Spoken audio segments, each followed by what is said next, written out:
Et maintenant, je vais appeler Dombrance, que vous connaissez peut-être. Il est auteur, compositeur, interprète, également producteur. C'est un artiste autodidacte, iconoclaste. Il joue de plusieurs instruments. Il galvanise l'étape de mixage. Il s'est notamment illustré en 2018. Peut-être que vous avez suivi cette actualité par la production d'une dizaine de titres, tous inspirés d'hommes et de femmes politiques français, de Christiane Taubira, Nicolas Hulot, en passant par Jacques Chirac. C'est un projet malicieux, mais pas méchant, comme il aimait le dire, hein, et comme il aime toujours le dire, qui laisse libre cours à son, à l'artiste qu'il est, à l'interprétation de chacun également. On avait envie de le questionner sur sa passion, sur son rapport au succès et aussi sur sa résilience. Bienvenue, bienvenue Bonjour. avec nous, Bertrand. Si l'on aborde d'abord ta carrière d'artiste, bien connue des férus d'électropop, avec toutes ces compétences, puisque tu touches à tout, tu composes, tu joues de plusieurs instruments, tu produis également, tu accompagnes en production plusieurs artistes. Comment as-tu découvert cette passion? Alors, moi, ça a commencé assez jeune, hein, parce que mes parents m'ont mis au conservatoire quand j'avais 6 ans.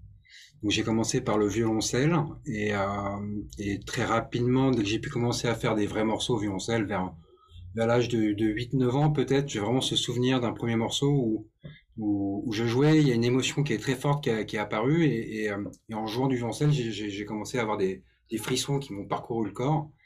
Et là, je me suis dit, mais qu'est-ce que c'est que ce truc? C'est incroyable. Et je pense que pour moi, cet état-là, c'est quelque chose que je recherche depuis toujours.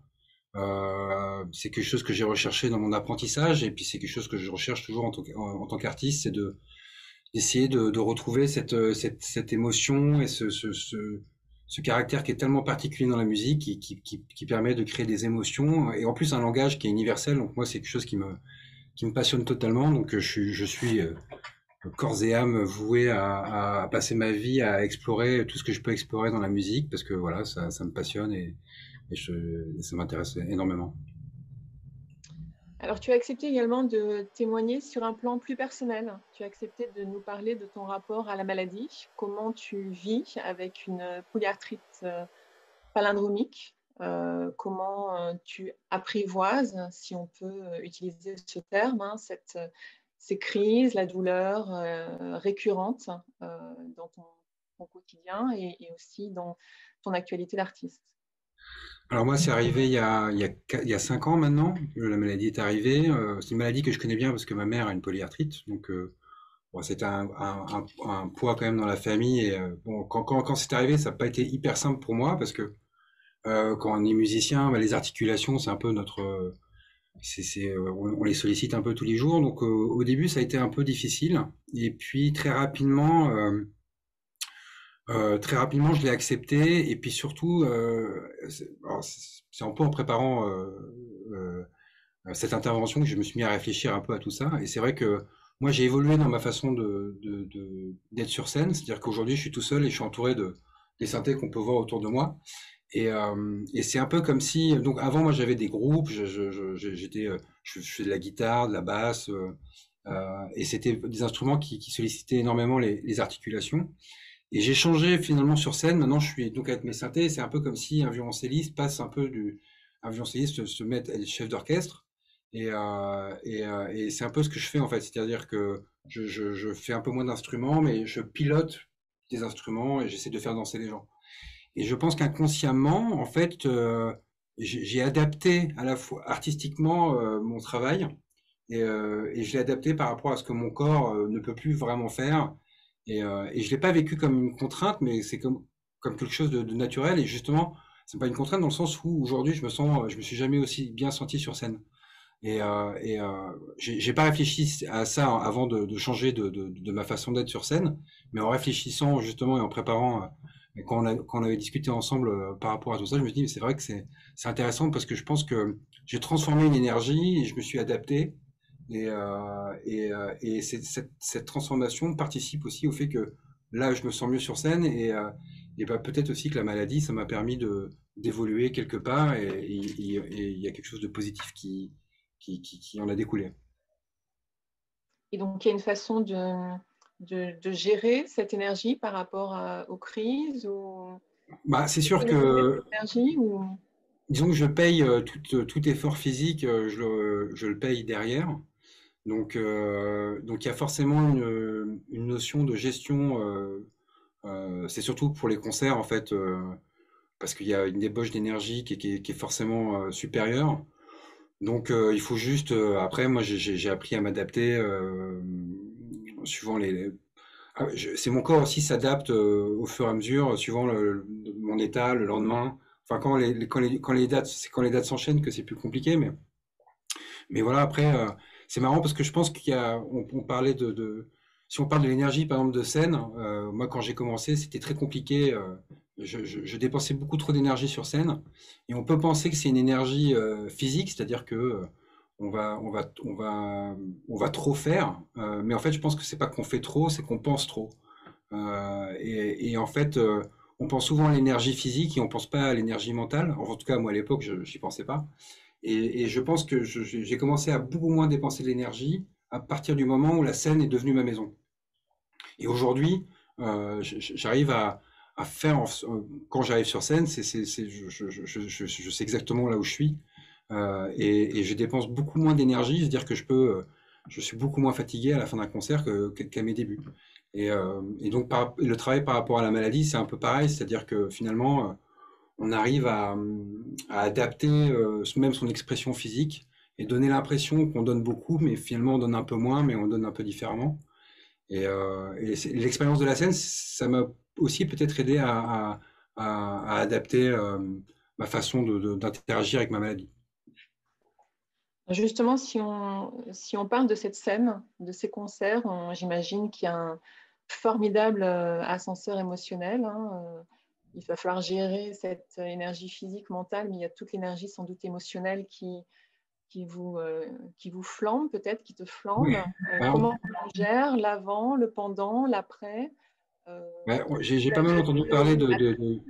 d'échange d'énergie, et c'est vrai que c'est ça, c'est-à-dire que de toute façon, c'est toujours des échanges, c'est-à-dire que on va aller sur scène, on va donner de soi-même, mais on va recevoir énormément d'énergie. Donc tout ça, c'est comme si c'était des vases qui se remplissent, enfin et il faut le gérer. Alors c'est vrai que moi aujourd'hui, là où j'ai encore du travail à faire, c'est de gérer l'après, parce que je pense que l'avant, j'arrive vraiment à le gérer maintenant, et le pendant, c'est-à-dire que on parlait par exemple, qu'est-ce que je fais avant le spectacle, et moi justement, je suis dans la non-préparation. Et j'essaye de faire en sorte que tout soit complètement normal avant d'aller sur scène. C'est-à-dire que si je commence à faire, j'ai pas de rituel. Et le fait de plus avoir de rituel, en fait, c'est quelque chose qui m'aide et qui me dit que, en fait, entre ce qui se passe avant dans la loge ou quand je suis avec les gens de la salle ou avec les gens, ben, quand j'arrive sur scène, c'est un prolongement de tout ça. Alors, moi, en tout cas, dans ma tête, ça m'aide. Et c'est ce qui fait que j'ai l'impression de pas arriver dans quelque chose. J'arrive chez moi, en fait, comme j'étais chez moi avant. En revanche, c'est plus l'énergie du public à la fin d'un concert. Ça, c'est encore un truc où j'ai un peu du mal à gérer parce que c'est comme si on était rempli. C'est une batterie qui est remplie. Et c'est pour ça que souvent les artistes aiment bien boire un coup après le spectacle. Et c'est très difficile de rentrer, une fois que le show est fini, c'est de rentrer à l'hôtel et d'aller dormir. J'ai déjà essayé de le faire et en général, je me retrouve avec les yeux comme ça, je suis rempli d'énergie, donc c'est vrai qu'on a besoin de boire un coup avec les amis, avec les gens avec qui on tourne pour que tout ça redescende un peu. Il faudrait peut-être que je me mette à la méditation d'ailleurs pour, Pensez, oui. juste pour cette énergie là. Et puis je pensais à un autre truc aussi sur l'énergie.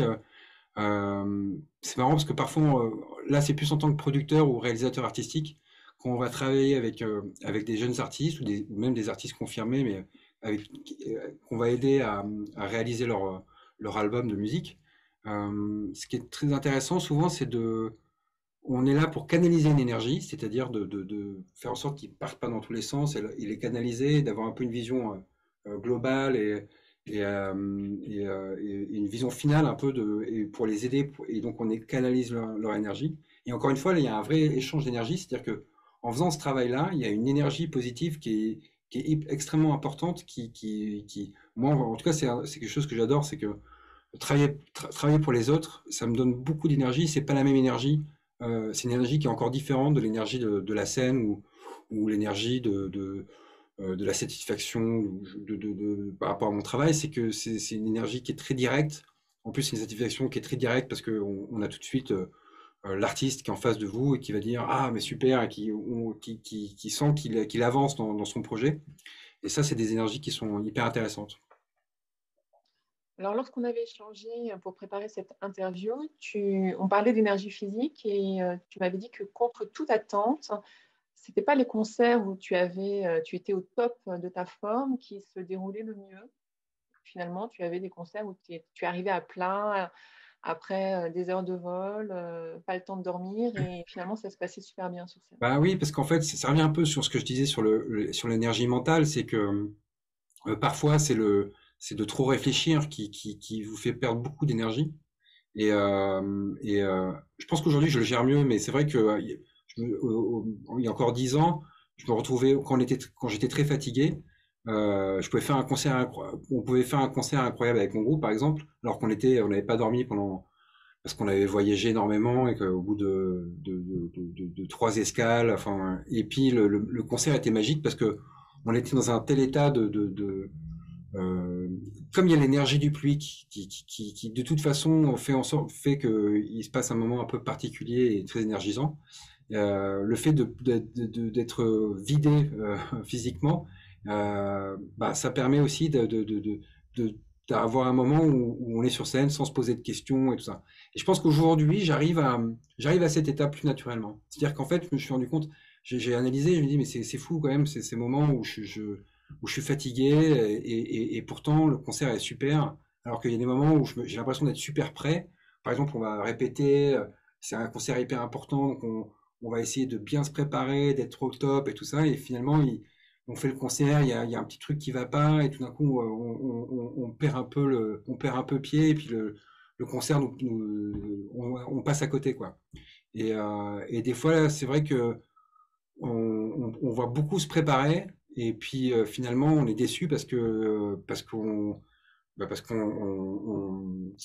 les choses ne se sont pas passées comme on l'avait prévu. Et aujourd'hui, j'ai l'impression d'avoir plus de détachement avec tout ça et de me poser moins de questions. C'est-à-dire être vraiment plus dans peut-être un peu moins qu'est-ce qui se passe autour de moi, est-ce que les gens sont contents, voilà. Non, non, je pense qu'aujourd'hui, je suis comment dire, je suis aligné avec les gens, je m'aligne tout de suite. Et le fait d'avoir changé aussi ma façon de travailler, d'être sur scène, même et d'être tout seul et ça m'a permis d'avoir une position qui fait que je suis encore plus à l'aise et j'arrive à m'exprimer complètement. Alors, quand on reçoit toute cette énergie de la foule, comment on arrive à gérer ou à créer un équilibre vie professionnelle et vie personnelle? Euh, Bah, c'est pas simple. C'est pas simple et à la fois, je pense que c'est comme un peu tout dans la vie, c'est que le fait de vivre des choses exceptionnelles, c'est des choses qui font aussi que, euh, euh, comment dire, dans ma vie de famille, j'espère donner, je pense surtout à ma fille, par exemple, un exemple d'aller au bout de sa passion, de ses envies, d'aller au bout des choses, d'être créatif, et même si ça peut prendre le pas parfois sur sa vie personnelle, mais moi le plus important c'est que les moments que je passe avec ma famille soient des moments de vrais moments de qualité. Et voilà, et puis je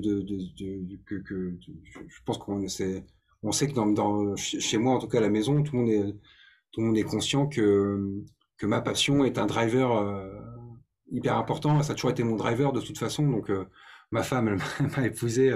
Elle était bien au courant. Elle savait déjà qui j'étais et je serai comme ça jusqu'à la fin de ma vie parce que c'est une passion dévorante mais cette énergie-là, je pense qu'aussi c'est une énergie qui plaît à ma femme et c'est une énergie qui pourra aussi, j'espère, donner des exemples positifs à ma fille dans sa vie. Pas forcément pour qu'elle soit artiste, mais au moins d'avoir d'avoir un père au moins qui a une énergie positive et qui fait plein de choses qui est actif et qui vit de sa passion. Alors, tu en as parlé, hein, tu es également producteur et tu accompagnes d'autres artistes. Quel est ton secret pour découvrir les talents? Pour découvrir les talents, je sais pas, je pense que plus que découvrir de talents, moi, j'aime vraiment accompagner les gens. C'est-à-dire que j'aime accompagner les jeunes artistes. C'est pas forcément les découvrir parce que souvent, je connais des gens qui sont meilleurs que moi là-dessus parce que c'est des fouineurs et que ils vont aller voir plein de concerts et tout ça. Moi, c'est peut-être pas ma spécialité, mais en revanche, j'ai des amis qui vont me dire, écoute, soit écoute tel jeune artiste, qu'est-ce que tu en penses et tout ça. Et là, par contre, je trouve ça hyper intéressant de rapidement pouvoir aider des jeunes artistes parce que le fait de passer du temps à leur donner les clés, ben, ça permet aussi de s'élever soi-même et de faire un peu la synthèse, une synthèse personnelle et de se dire, ah bah tiens, c'est vrai que j'ai quand même vachement avancé sur telle et telle chose. Donc je trouve que c'est vraiment du donnant-donnant, quoi. C'est un peu, je sais pas, moi, c'est comme préparer cette intervention et j'ai l'impression que moi, rien que d'avoir discuté en amont et de la faire, j'ai l'impression que ça me fait aussi avancer quelque part parce que j'ai pris juste un moment pour faire un bilan sur des questions où je me posais pas forcément des questions sur l'énergie par rapport à mon métier. Et le fait juste d'en parler, ben, ça m'a permis de mettre le doigt sur certaines choses. Et voilà. Et la production avec les artistes, c'est ça, quoi. C'est-à-dire que, en fait, moi, quand je ressors d'un travail avec un groupe ou un artiste, à la fin d'un album, j'ai tout de suite envie je retourne dans le studio et j'arrive avec une énergie nouvelle, avec en plus la satisfaction d'avoir aidé quelqu'un, d'avoir participé à quelque chose. Et ça me redonne de l'énergie pour travailler pour moi, parce que parfois aussi, c'est quand on est vraiment que sur soi-même, on peut un peu tourner en rond et puis ça peut être un peu compliqué. Donc moi, ça me permet vraiment de m'aérer, quoi, de respirer quelque part. Alors, une dernière peut-être, une question sur ta vie d'artiste, hein, qui connaît sans doute des hauts et des bas, hein. En tout cas, cette vie d'artiste souvent est propice à ces hauts et à ces bas et à ces moments de présence et d'exposition et ces moments d'absence et de création. Comment réussis-tu à garder la bonne énergie à travers les succès et puis peut-être les moments d'incertitude? Bah, franchement, c'est la partie la plus difficile, je pense. C'est-à-dire que moi, j'ai l'impression d'avoir vécu beaucoup plus d'échecs que de, que de succès. Euh, mais je sais pas, je pense qu'avec le temps, on arrive à trouver un équilibre. C'est-à-dire que on, on- on essaie de trouver ailleurs la satisfaction doit venir ailleurs, en fait. C'est-à-dire que le succès et l'échec, ça existe, et c'est là. C'est-à-dire qu'il y a un moment, il y a des choses qui marchent, il y a des choses qui marchent pas. Mais il y a des choses qui doivent marcher, ou en tout cas qui doivent nous satisfaire au jour le jour. Et c'est ça, je trouve, le travail le plus intéressant, c'est d'arriver avec le fait, où j'ai envie de me dire que dans ma vie, au jour le jour, je suis quelqu'un d'heureux, et j'ai trouvé mon équilibre, et que je suis content. Et qu'après, les succès et les échecs, il faut pouvoir. Parce que j'avais un exemple là-dessus, c'est un truc qui m'a toujours. J'ai beaucoup travaillé avec Charles-Élie Couture, donc je sais pas pour ceux qui connaissent Charles-Élie Couture, et qui m'avait expliqué comment c'était extrêmement compliqué. J'étais très jeune à l'époque, hein, il m'a fait travailler quand j'étais très jeune, je devais avoir 20 ans quand j'ai travaillé avec lui.